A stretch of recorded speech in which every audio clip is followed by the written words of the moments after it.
जूही जी, नहीं बस। राधे राधे महाराज जी, आपके चरणों में कोटि कोटि प्रणाम। महाराज जी, रात को सोते समय मृत्यु का सा डर लगता है महाराज जी।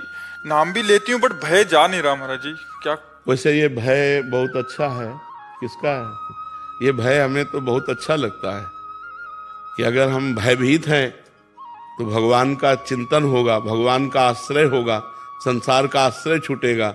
भय तो बहुत अच्छी चीज है, हमें भय अच्छा लगता है। संसार से भय लगना, मृत्यु से भय लगना, किसी पर विश्वास ना होना, कोई धोखा कर सकता है, तो ये सब जब हमारे अंदर आ जाएगा तो एक जगह टिक जाएंगे हम। भगवान का विश्वास, भगवान का बल, तो हम निर्भय हो जाएंगे।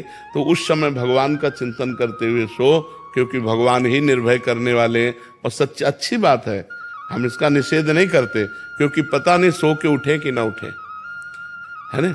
सोने में सोते सोते ही दिल फेल हो जाते हैं, पता नहीं उठ पाए कि ना उठ पाए। बड़ा जीवन संकट में है, बड़ा जीवन संकट में, पता नहीं जीवन साथी कैसा मिले, बड़ी समस्याएं हैं। मान लो जिस जीवन साथी को हमने अपना प्राण प्रिय माना, वही जीवन साथी हमारे साथ धोखा कर जाए, कब कहाँ क्या हो जाए, क्या भरोसा।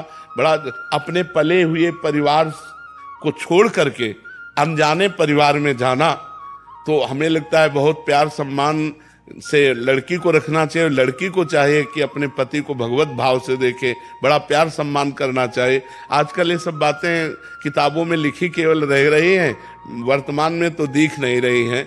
वर्तमान बोले हम शुरू हो गए हैं। हाँ, अगर एक एक सुधरेगा तो सब सुधर जाएंगे, एक एक सुधरे ना तो सब सुधर जाएंगे। आज वातावरण बहुत गंदा हो रहा है, तो हमें लगता है अगर हम भगवान का नाम जप करें, भगवान की कथाएं सुने, संतों का संग करें, तो हमारी बुद्धि पवित्र हो, इन सब बातों से हटे और भगवान का चिंतन करें, तो हम निर्भय हो सकते हैं। भगवान के चिंतन से निर्भय हो सकते हैं, दूसरा कोई ऐसा नहीं जो हमें निर्भय कर सके। अपने आप में भय होना अच्छी बात है, क्योंकि ये भय ही हमें भगवान तक ले जाएगा। जो सभीत आवा सरनाई, रखियो ताई प्राण की नाई। भगवान कहते जो भयभीत होकर मेरी शरण में आ गया, उसे मैं प्राणों से भी अधिक प्यार करूंगा। रखियो ताई प्राण की नाई। श्री हरिवंश महाराज जी। महाराज जी, ब्रह्मा जी की आज्ञा से कदम ऋषि जी ने अपने मनोनुकूल पत्नी पाने के लिए 10,000 वर्ष तपस्या की, तब जाकर देवहूति जैसी पत्नी मिली और स्वयं भगवान उनके पुत्र बने। महाराज जी, क्या हमें भी अपने मनोनुकूल पत्नी पाने के लिए तो 10,000 की तो आयु लगी अपनी। तो महाराज जी, कलयुग में कितने वर्ष तक करें? उन्होंने तो 10,000 वर्ष तपस्या की, अपने अगर एकादशी उपवास कर ले, यही बहुत बड़ी बात है। हाँ, करना चाहिए। भगवान शिव की आराधना, अम्बा की आराधना करनी चाहिए, जिससे सुयोग्य पत्नी मिल जाए। ऐसा नहीं, संसार में सब कुछ है, एक से एक पवित्र आचरण वाले बच्चे हैं, एक से एक पवित्र आचरण वाली बच्ची है, तो आराधना करनी चाहिए। भगवान शंकर की आराधना करनी चाहिए। कहाँ से शुरू करूं, कब से? आज से शुरू कर दो। 3 साल से जुड़ा हूं, निरंतर नाम जप करने के बाद। हाँ, पत्नी के लिए।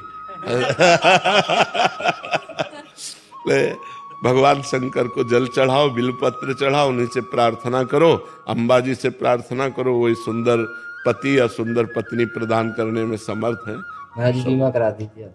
बीमा करा दो।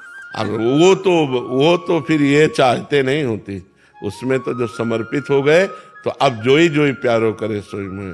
भगवान हमें जब पत्नी देना होगा तो पत्नी दे देंगे, पुत्र देना होगा पुत्र दे देंगे, नहीं देना होगा नहीं देंगे। हम भगवान के भरोसे हैं, उसमें अपनी साधना का फल नहीं, हमारी साधना का फल श्री भगवान है।